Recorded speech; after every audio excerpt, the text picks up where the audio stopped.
and welcome to this edition of The Point with me, Liu Xin. Jin Au-Yeung, known professionally as MC Jin, is a rapper, songwriter, and actor. He is the first Asian American rapper to be signed to a major record label in the United States.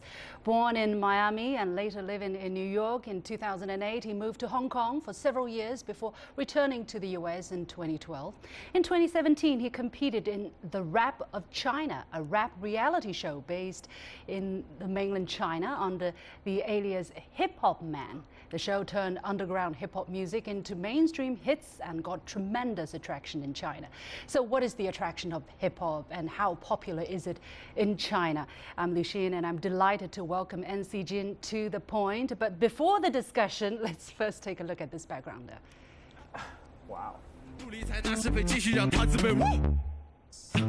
He goes on rapping about dope Chinese hip-hop and his own kick-ass flow. The judges like him, so does the audience. It could be the power of the show. Rap of China is aired on one of China's most popular streaming sites. Over the past month, it's racked up more than 600 million views. It could be the power of music. For PG1, the former underground battle MC and his group, they have landed a major record deal. We've been doing hip-hop for quite a while now, but it's all underground. Standing on this stage, we get to show Chinese hip-hop that is just as good. I feel the door is open for us.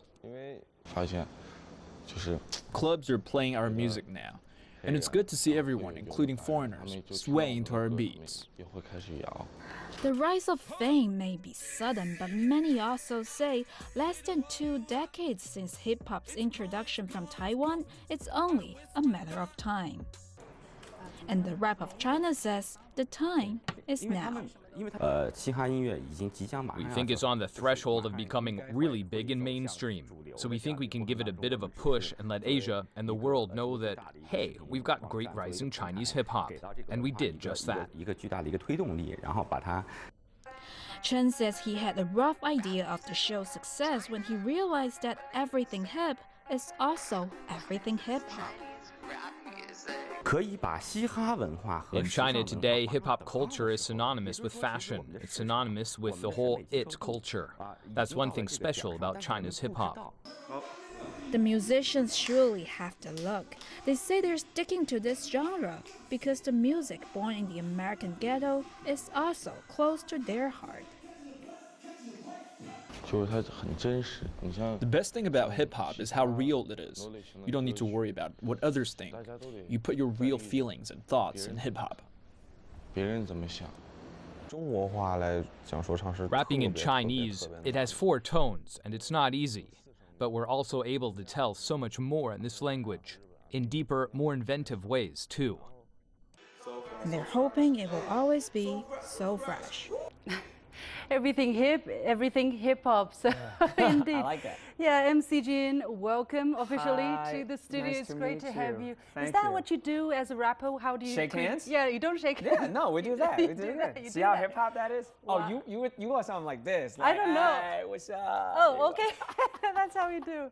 Hey, You know, what's up? I think Yeah. it's really the at the core of it, whether it's your handshake, whether it's how you say hi, it's just doing what's the most authentic to yourself and what's natural to yourself. Yeah. So, yeah, I mean, when people watch hip hop videos or they see something related to hip hop, naturally they see, you know, it's always like, hey, what's up? Hey, what's up? But it doesn't have to be like that. No. If by nature you're, hey, how are you? That's It can just also as work? hip hop too. Yeah, it can work. Wow. But for you, tell us a bit about you. How did you get into this culture? You were born in the United States, an Yeah. ABC. Yeah. ABC, How yeah. did you find hip hop? I think there's a song lyric that's from my most recent, creation. It's my first time writing a Mandarin song, actually, a hip hop Mandarin song, because before it was mostly in English, and then I started doing it in Cantonese. But recently, challenging myself to try to write in Mandarin. So in the song, there's one lyric that says, 其实不是我找嘻哈，是嘻哈找我, right? And I think that's the perfect answer to your question of how did I get into all of this? As I'm older now, and I think back to when I was 13 years old, 14 years old, I really feel like I didn't go out looking for it, right? I wasn't like, oh, let me find something, let me find a music style, let me find something to be my passion. But somehow, some way, hip hop, it found me. How?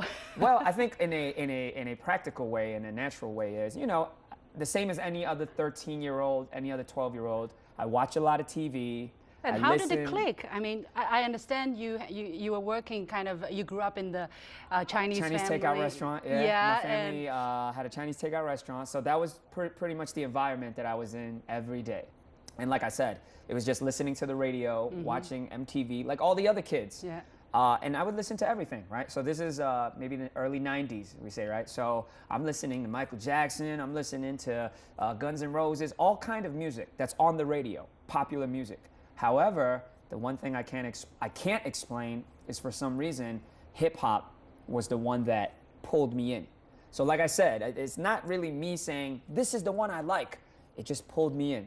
So it started, I started as a fan, I think like anyone else. But then you started to sing it, you started to practice it yourself. Yeah. What kind of a process was that? I mean, did you just listen, or did you try to write your own songs? Or? Great question. I think it was absolutely a process. You say it exactly right. And I think that's what I would encourage anybody who, let's say in China right now, there's this sudden wave of everyone's talking about neo freestyle, ma, hip hop, yo, yo, yo, because of the show. My suggestion would be that people should definitely embrace the process, as you say. Because for me, so I'm watching TV, I'm listening to the radio, and little by little, it was very organic, definitely. First, I had the rappers that I really liked, right? And so this is way before YouTube or any search engine or anything. So the only thing I could do is listen each time and maybe write down the lyrics. Wow, could you do that? Because they rap so fast. Rap fast, yeah, so that's why you had to it was a process. Practice, yeah. It was a process. So line by line, I would write it down until I wrote down the whole lyrics of the song. And then as I would listen again, I would rap along. Wow. And then from that, it turned into, you know what? Let me try to write my own lyrics. So this is all around the age of like 13, 14. I would say specifically by 16 years old, I was fully in. Like by 16, I already, in my mind, I saw my journey. Wow. Meaning in a very young and naive way, right? I saw I'm gonna be a rap star. Were your parents supportive? That's my reaction. Were they supportive?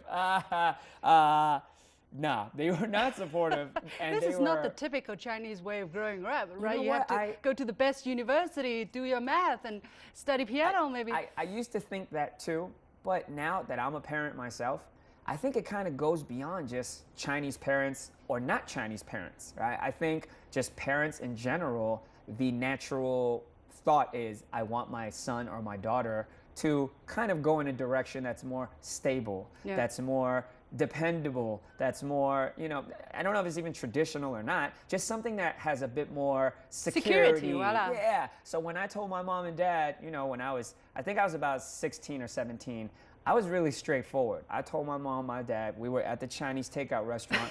I said, by the way, I'm not going to college. Like, just very straightforward. And I'm not encouraging any of the youth to do that, but I'm just telling you my story is that I told them I'm not going to college. Do you regret that? I don't regret it one bit. But I do often think about, this is such a good question. I'm so glad you asked it.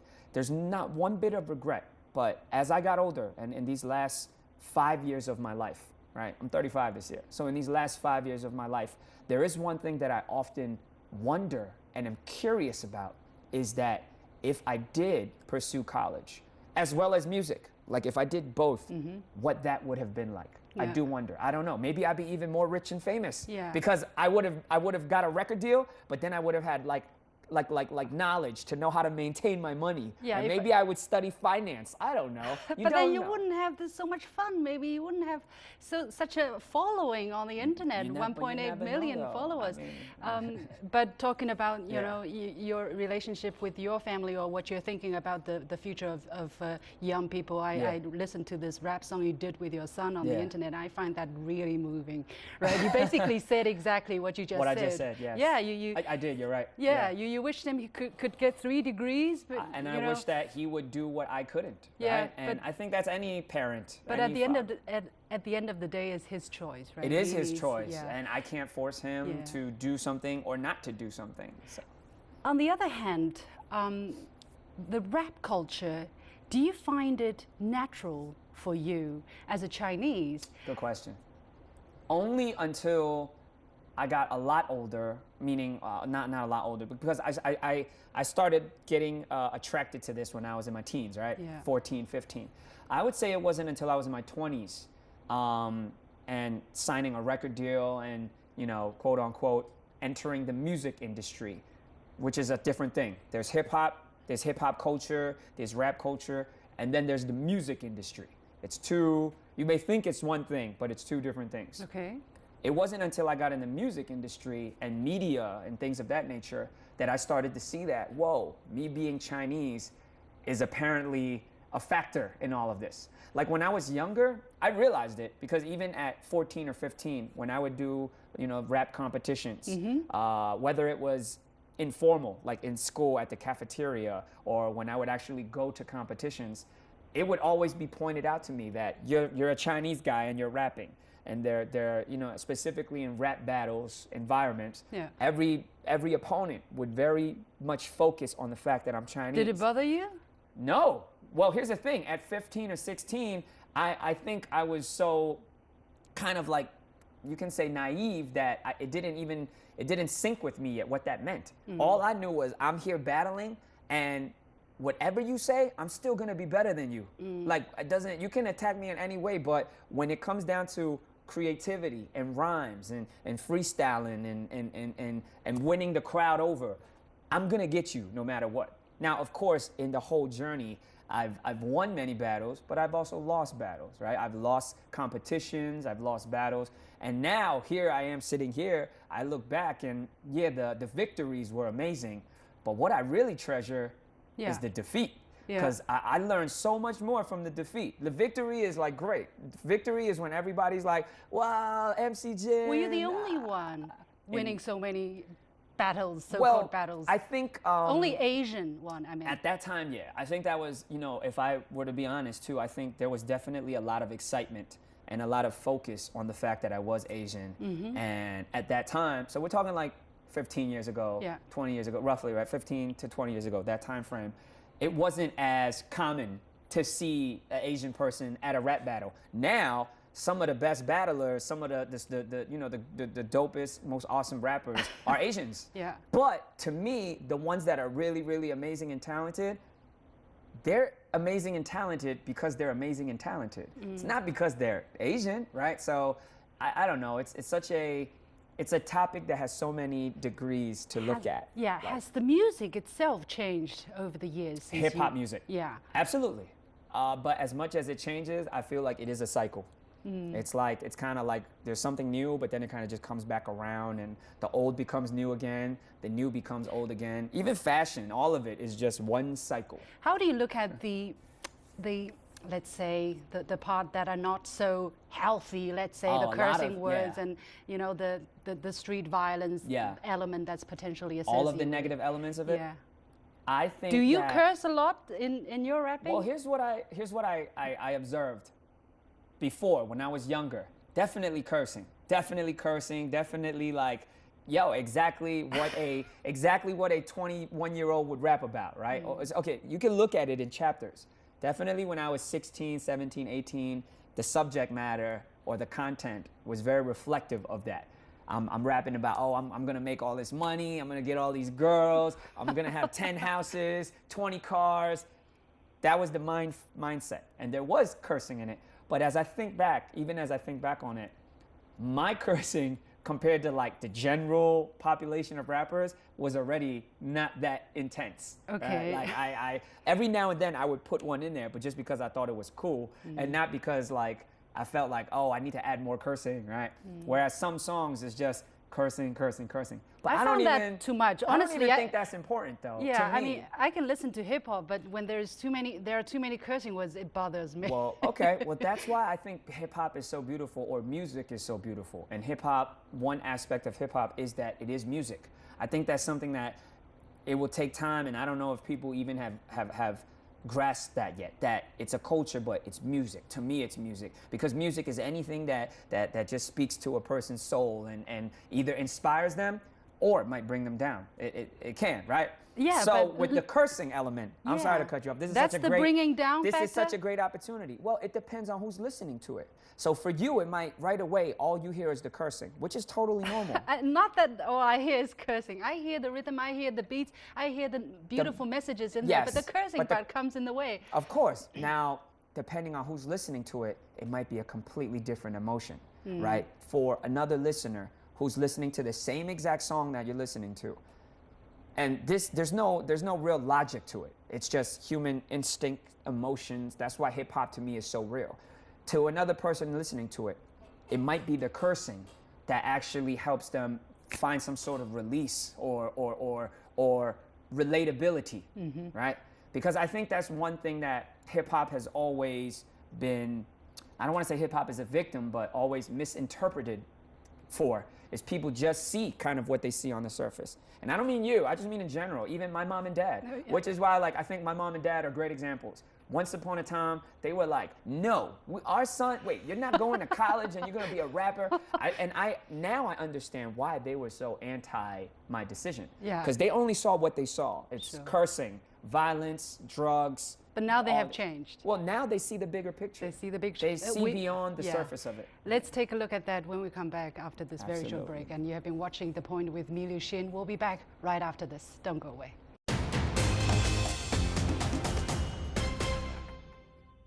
Welcome back, and my guest today is MC Jin, a rapper, songwriter, and actor, as you can tell. Yeah. Wow. So, yeah, What's up?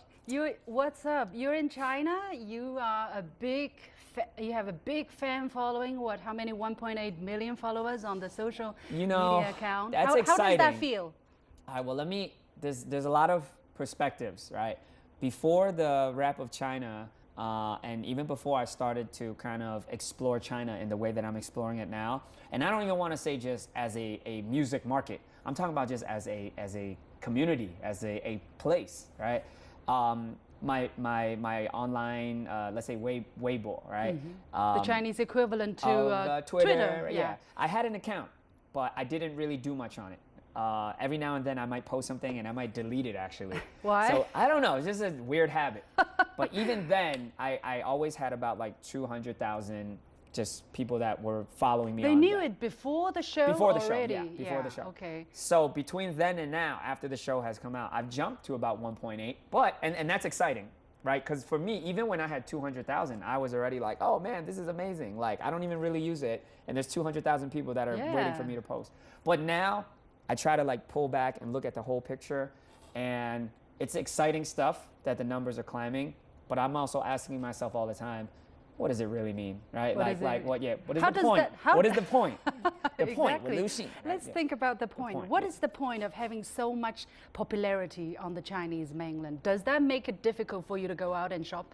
Well, that's not even what I'm thinking about. I mean, I think if we're talking specifically with social media and specifically Weibo, I think it's a great platform to express yourself, to ultimately to have interaction with your fans or people that support your music. Yeah, basically the popularity reflects the big picture here on the Chinese mainland. It's the popularity of that person, right? Of that person and of the culture that he is, representing, for instance. Well, it's the same even across the world, I assume. Like in America, it's the same thing. Everybody's always talking about how many followers on Twitter, how many likes on this, how many.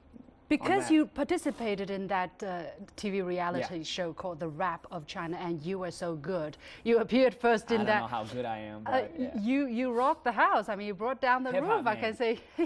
with your golden mask.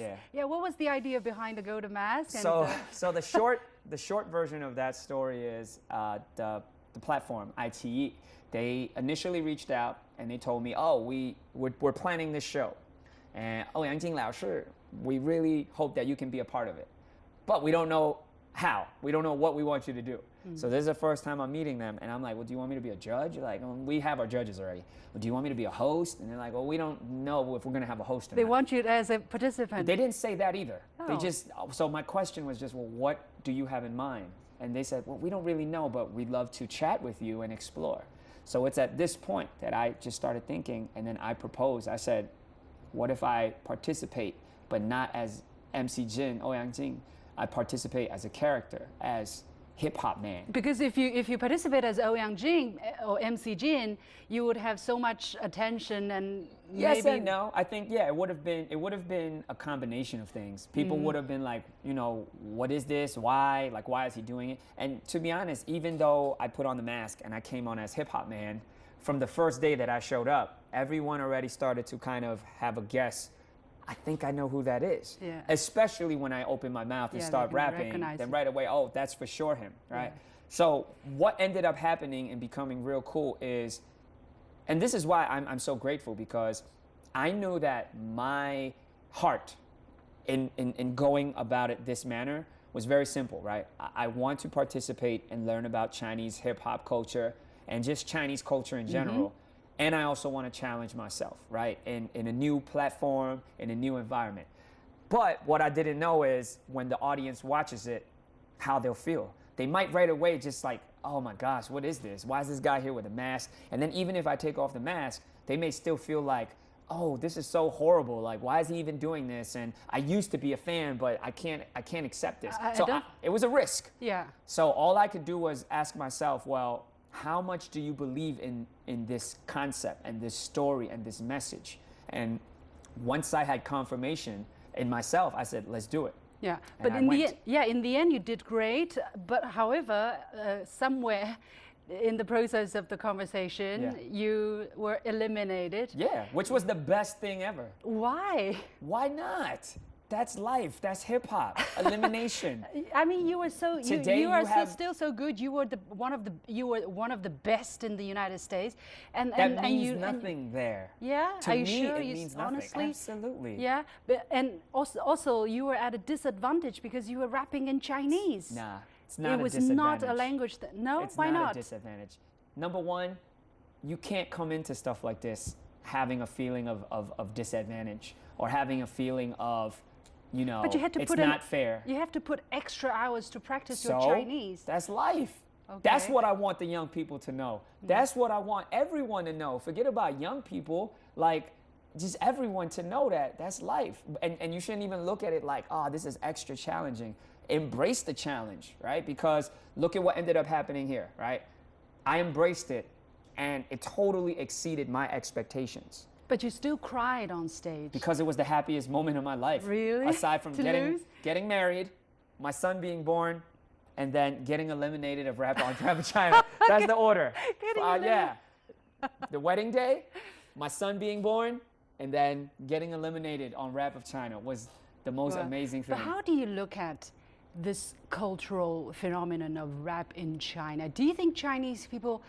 First of all, do you think it's really possible to rap in Chinese? Because my daughter says, Mama, don't listen to rap in Chinese. You can't rap in Chinese. There are 4 tones. Possible. Anything is possible. I think it's all a matter of perspective. Everything in life is perspective. Well, we don't have a ghetto culture here. We don't have the street culture. There's streets and ghettos in China. Let's not say there isn't. But it's very different, right? Here's the thing.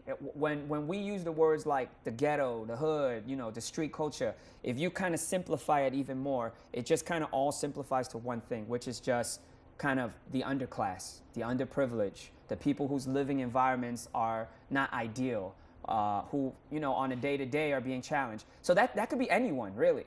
And I mean, I'm just learning about China, but I know that there are people that every day are wondering, like, how am I going to survive today? How am I going to make a living? How am I going to take care of my kids? And at the core of hip hop, that's what it is. It's just kind of overcoming. I think so. I think in the United States, okay, that is very much the case. However, in China, from my very superficial, shallow understanding, it's hip hop is very superficial too, so it's okay. Hip hop is extremely superficial. I'm fit for hip hop. Okay. Go ahead.